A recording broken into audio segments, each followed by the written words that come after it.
He was in the middle of cleaning up after a young man who'd been playing around with a wealthy woman when suddenly another body cleaner barged in. At first, he figured the rich lady hadn't had her fill of fun and had called in someone more experienced, but it turned out she didn't know this guy at all. Who are you? I'm here to take care of your problem.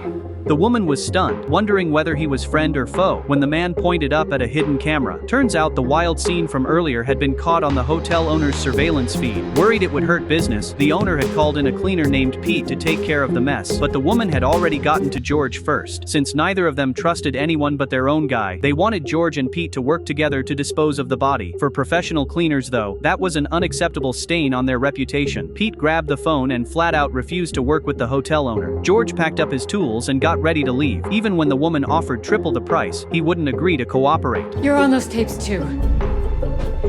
Forget about me. If you don't finish the job, she's got you. A camera.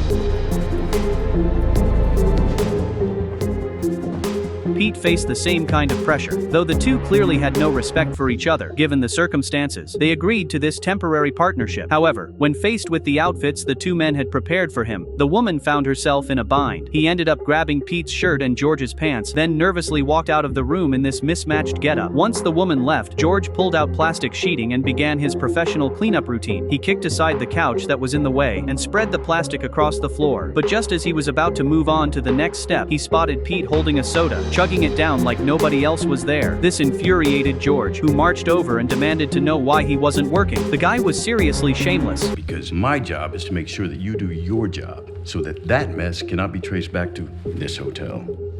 Less difficult. So you're just gonna sit there and slurp your soda? I'm going to supervise.